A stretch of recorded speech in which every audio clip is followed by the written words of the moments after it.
இன்றைய நாளொரு சிந்தனை நிகழ்ச்சிக்கு உங்களை வரவேற்கின்றேன். இன்றைய நாளொரு சிந்தனை நிகழ்ச்சியில் நாங்கள் பார்க்க போவது இந்த இஸ்ரேல் தேசத்துக்கு எதிராக பேசுகிறவர்கள் நிலைமை என்ன ஆகும் என்பதை பற்றி பார்ப்போம். என்னென்று பார்த்தீங்கன்னு சொன்னால், இந்த இஸ்ரேல் தேசம் என்பது இந்த வானத்தையும் பூமியையும் படைத்த தேவன் தெரிந்து கொள்ளப்பட்ட தேசம்.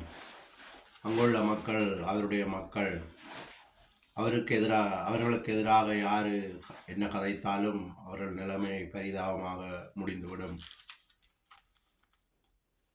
இப்போ இந்த வீடியோ போடுற நேரத்தில் ஒரு நியூஸ் வந்திருக்குது, அதை கூட சொல்லுகிறேன். அதை விட இயேசு கிறிஸ்து பிறந்து வளர்ந்து மரித்த பூமி அது.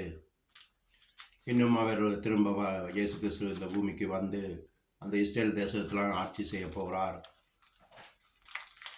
எனவே அது அவருடைய தேசம். இந்த தேசத்தை யார் அழிக்க நினைத்தாலும் அவர்கள் நிலைமை அவர்களது பூமியிலே இருக்க மாட்டார்கள்.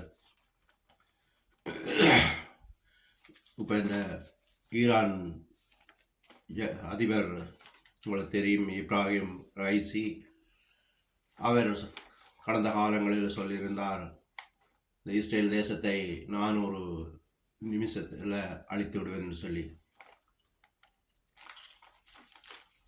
அதை விட அந்த இஸ்ரேல் தேசத்துக்கு அணுகுண்டை போட்டு அழித்து விடுவேன் என்று சொல்லியிருந்தவர்.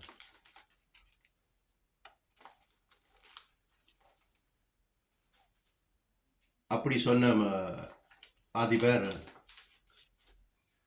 இன்றைக்கு ஹெலிகாப்டர் விபத்தில் இறந்து விட்டார்.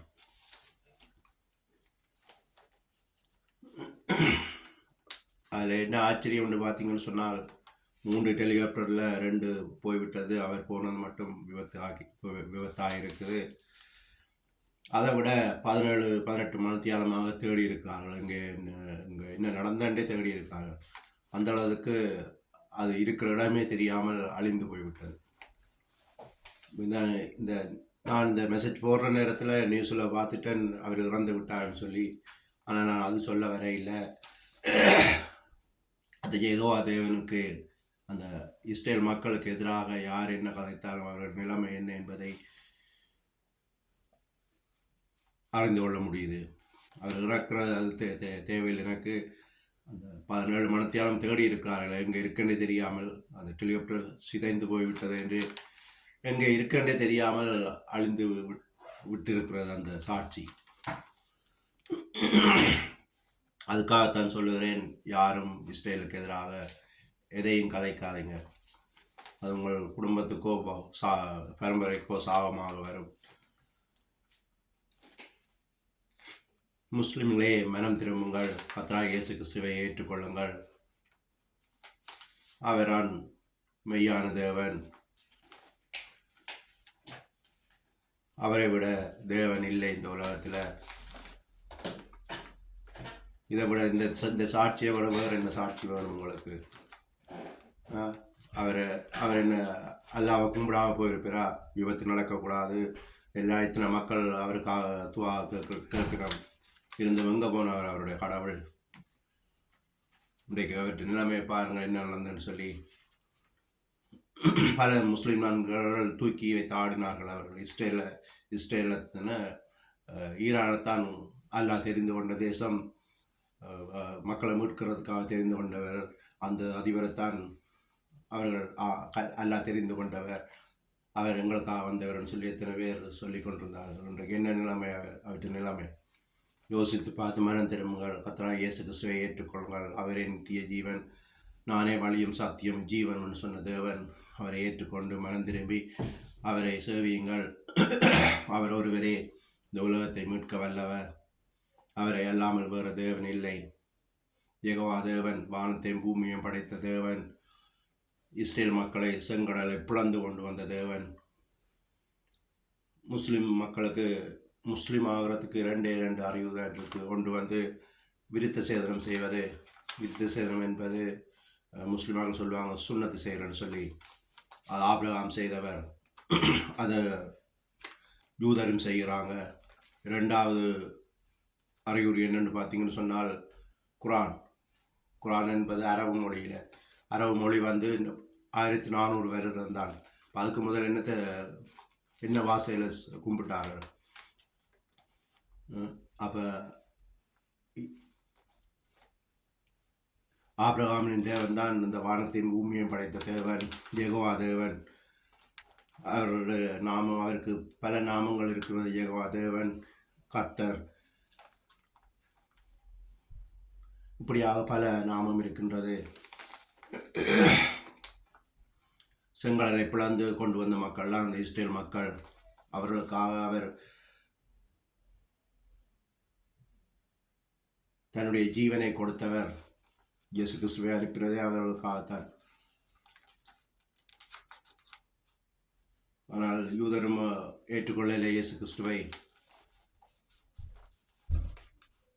இருந்தும் அவற்றை மக்களுக்கு எதுவும் நடக்கும்னு சொன்னால் அவர் சும்மா பார்த்து கொண்டு இருக்க மாட்டார். எனவே தான் சொல்லுகிறேன், மனம் திரும்புங்கள், மனம் திரும்புங்கள், மனம் திரும்புங்கள். முஸ்லிம்களே மனம் திரும்புங்கள், ஏற்றுக்கொள்ளுங்கள், இயேசு கிறிஸ்துவை ஏற்றுக்கொள்ளுங்கள். அவரே இந்த உலகத்தின் ஒளி. அவர் இல்லாமல் உங்களுக்கு ஒளி வராது, இருளான். இந்த வீடியோவை பார்த்து மனம் திரும்பி அவரை ஏற்றுக்கொண்டு வாழுங்கள். இயேசு கிறிஸ்து சொல்லுகிறார், உங்கள் சத்துருக்களை சிநேகியுங்கள் சொல்லி, உங்களை துன்பப்படுத்துறவர்களுக்காக செபம் பண்ணுங்கள் சொல்லியிருக்கிறார்.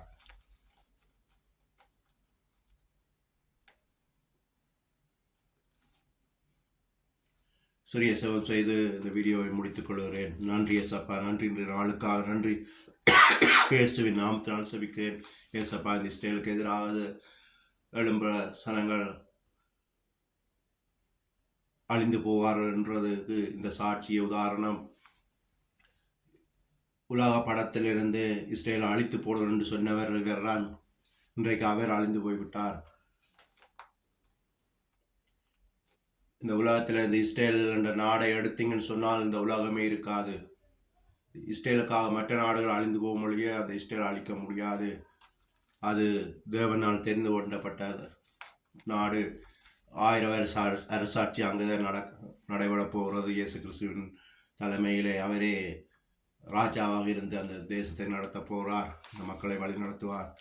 எனவே தான் செபிக்கிறேன், மனம் திரும்புங்கள், மனம் திரும்புங்கள். இயேசு கிறிஸ்துவின் நாமத்தினால் செபிக்கிறேன். ஏசப்பா, இந்த வீடியோ பார்க்குற சனங்கள் இஸ்ரேலுக்கு எதிராக எந்த வார்த்தையும் பேசாமல் மௌனமாக இருக்கட்டும். அப்பா, இந்த முஸ்லீம் சனங்களை எழுச்சிப்புகள் நடத்துங்கள். அவர்கள் நீ யெகோவா தேவனே தேவன் என்று அறியட்டும், இயேசு கிறிஸ்துவே தேவன் என்று அறியட்டும். அறிந்திருப்பார்கள். இந்த நியூஸோடு இவர்கள் அறிவார்கள், அறிந்திருக்கிறார்கள். எனவே இவர்கள் மனதை மாற்றி இவர்கள் இயேசு கிறிஸ்துவை ஏற்றுக்கொள்ளட்டும். அப்பா, இவர்கள் சந்ததி ரட்சிக்கப்படட்டும். அப்பா, யெகோவா தேவனை தவிர வேறு தேவன் இல்லை என்று அறிந்து கொள்ளட்டும். அப்பா, இயேசு கிறிஸ்துவின் நாமத்தினால் செபிக்கிறேன் நல்ல பிதாவே. ஆமேன், ஆமேன்.